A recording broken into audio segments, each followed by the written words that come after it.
একেই বলে প্রত্যাবর্তন।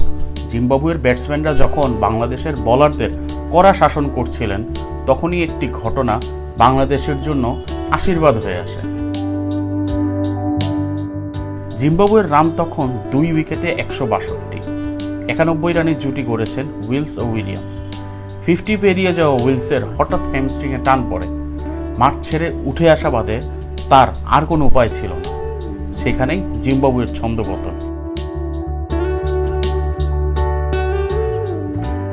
এরপর মাত্র 55 রান যোগ করতেই 7 উইকেট নেই জিম্বাবুয়ে।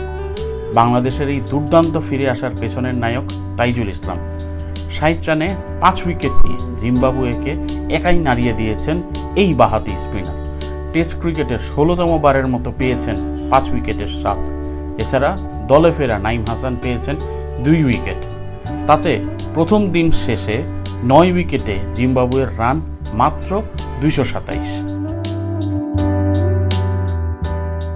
উইলিয়ামস ও উইলসের জুটির পর আর কেউ প্রতিরোধ করতে পারেননি। তাইজুল টপাটপ উইকেট নিয়ে অতিথিদের শিবির এলোমেলো করে দেন। 8 টেস্টে 15 ইনিংসে জিম্বাবুয়ের বিপক্ষে তাইজুলের শিকার 48 উইকেট। মুতাইয়া মুরালীধরন ও ওয়াকার ইউনিসের পরই তার অবস্থান। অপরাজিত থেকে জিম্বাবুয়ে প্রথম দিনটি কাটাতে পেরেছে, সেটাও বিরাট অর্জন। তাজাফুয়াদা সিগা ও ব্লেসিংস মুজারাবানি অপরাজিত থেকে দিন শেষ করেছেন। তাদের ব্যাটে জিম্বাবুয়ে কত দূর যায় সেটাই দেখার।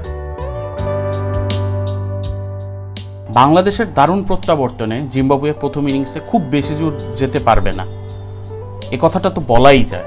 বোলাররা লড়াইয়ে রাখায় ব্যাটসম্যানদের দায়িত্বটাও বেড়ে গেল। তারা কতটা সেই দায়িত্ব সামলাতে পারে সেটাই দেখার।